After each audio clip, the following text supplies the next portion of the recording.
কতবার করে বললাম আমার উঠোনের পাশে বাড়ির ময়লা না ফেলতে, তবে না, ঘুরে ফিরে সে একই কাজই করবে। কেন, তোমার বাড়ির পাশে যে ঝোপঝাড়, সেখানে ফেলতে সমস্যা কোথায় শুনি? ইচ্ছে করে ইচ্ছে করে করো তুমি এসব, তাই না? জবাব দাও। দেখো, আমার কোনো ইচ্ছে নেই তোমার উঠোনের পাশে ময়লা ফেলার। সেদিন জনকতক লোক এসে বাড়ির পাশের ঝোপঝাড় সব পরিষ্কার করে গেছে, আর বলে গেছে যেন আর সেখানে ময়লা ফেলা না হয়। এদিকে পেছনের ডোবায় ফেললেও তোমার সমস্যা, তবে আর ফেলবো কোথায় বলো তো? এত কথা শোনার আমার সময় নেই, আর ইচ্ছেও নেই। তোমার বাড়ির ময়লা তুমি কোথায় ফেলবে না ফেলবে সে তুমি জানো, তবে আমার উঠোনে যেন আমি দ্বিতীয়বার না দেখি, তাহলে কিন্তু খুব খারাপ হবে বলে রাখলাম। সকাল সকালেই বাজে কাণ্ড করে আমার দিনটাই খারাপ করে দিলে। এখন সারাটা দিন এসব নিয়ে মাথা খারাপ থাকবে। ব্যাস ব্যাস, অনেক হয়েছে। চুপ করে আছি দেখে ভেবো না আমার মুখ নেই। সামান্য ময়লাই তো, আর এই উঠোন তোমার একার হলো কবে? হ্যাঁ, সবাই এখানে থাকি, এ উঠোনে সবার অধিকার আছে। তুমি এসেছো অধিকারের কথা বলতে? এ জমি আমার পূর্বপুরুষদের। তুমি কোথা থেকে উড়ে এসে দূরে বসেছো? হ্যাঁ, তোমায় যে এখনো ঘর ধাক্কা দিয়ে বার করিনি, তাই তোমার ভাগ্য।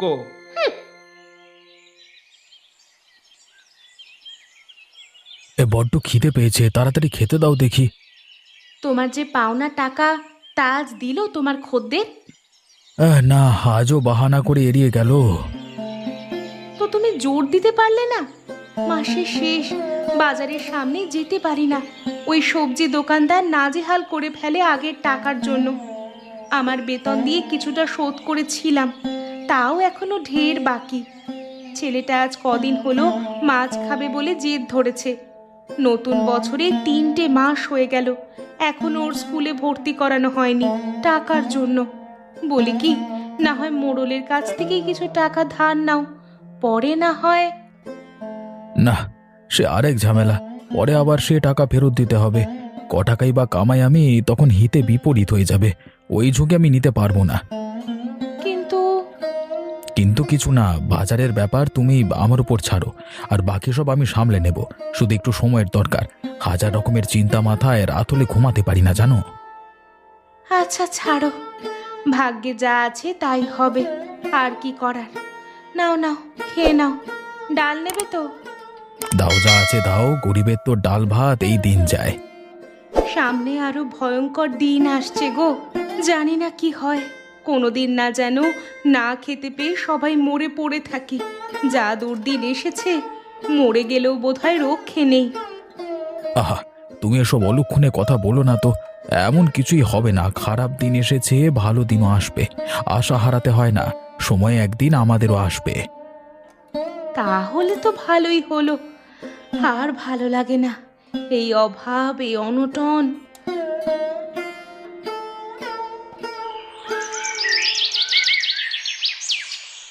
দিদা জানো, সেদিন ওই পাশের মেলায় গিয়েছিলাম গো।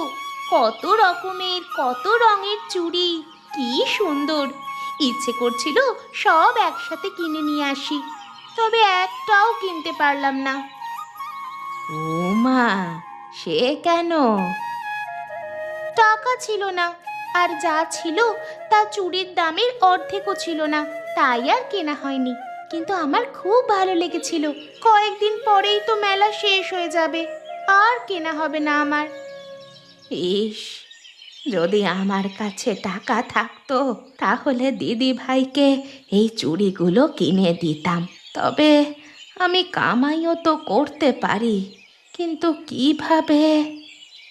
ও দিদা, কি ভাবছো গো? কিছু না দিদি ভাই। দিদা, তুমি যাবে আমার সাথে ওই মেলায়?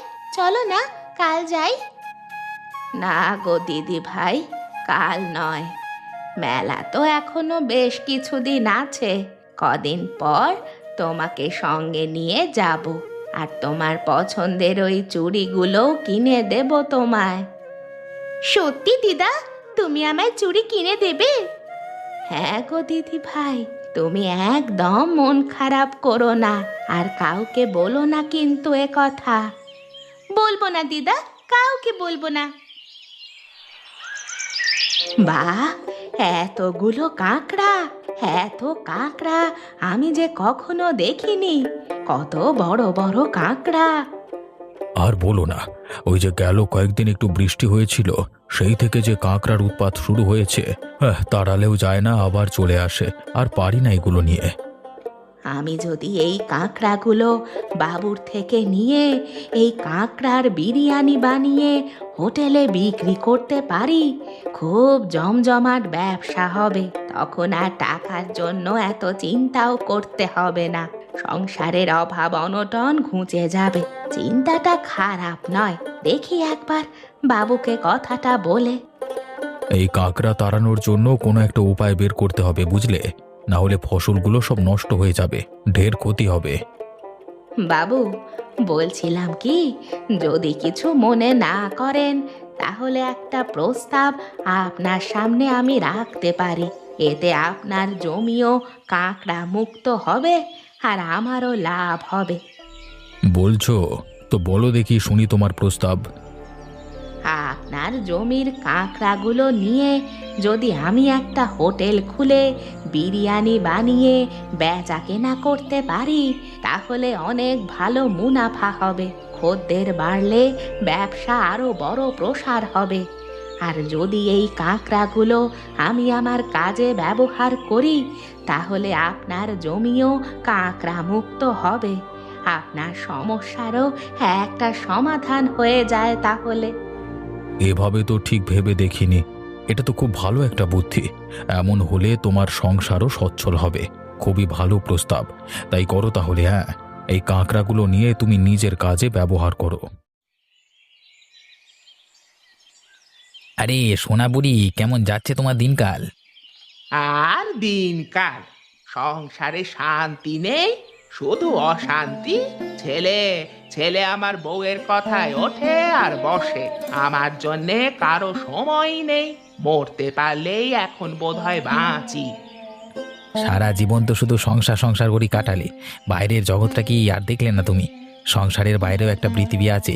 এই ছেলে আর ছেলের বউ আলাপ না করে একটু বাইরে উকি দিয়ে দেখো, হ্যাঁ, তবে না বুঝবে কি হচ্ছে তোমার চোখের আড়ালে। কি বলতে চাও? বাইরের জগৎ? বাইরে কি হচ্ছে মানে? পরিষ্কার করে বলো। তুমি তো ঘরের গণ্ডির মধ্যে আটকে রইলে। ওইদিকে ওই রূপাবুড়ি কি করছে খবর রেখেছো কিছু? সে তো বিরাট কাণ্ড ঘটিয়ে ফেললো, কিছুই জানো না কি? হ্যাঁ, ওই ওই রূপা বুড়ি, ওই অলুক্ষণেটা আবার কি কাণ্ড ঘটিয়েছে? হ্যাঁ, কোথাও চুরি টুরি করেছে নাকি আবার? চুরি না গো, ব্যবসা। ব্যবসা মানে? আরে দিন কয়েক আগে সে আমার বাবুর কাছে গিয়েছিল কাজের খোঁজে।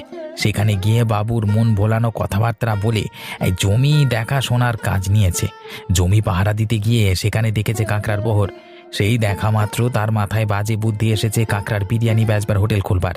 আবার নিজের কথার চালে ফাঁসিয়ে বাবুকে রাজিও করেছে ওই বুদ্ধিতে সম্মতি দিতে।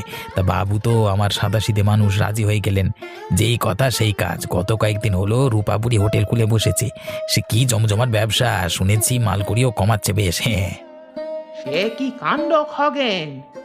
এতদিন এত কিছু হয়ে গেল আর আমি জানতে অবধি পারলাম না। ওই রূপা বুড়ির মাথায় শয়তানি বুদ্ধিতে তো ভর্তি। আমি এখানে সংসারের বেড়া জালে আটকে ছটফট করছি, আর সে কিনা ব্যবসা করছে, টাকা কামাচ্ছে। দাঁড়াও, দেখো এবার আমি কি করি। আমিও হোটেল খুলবো, ওর চেয়েও বেশি খদ্দের ধরবো, আরো ভালো ব্যবসা করব, দেখে নিও। বেশ, কাজ হয়ে গেছে। রূপাপুরি, আমার মাইনের ভাগ নিতে এসেছিলে তো? হ্যাঁ, এবার বুঝবি কত ধানে কত চাল।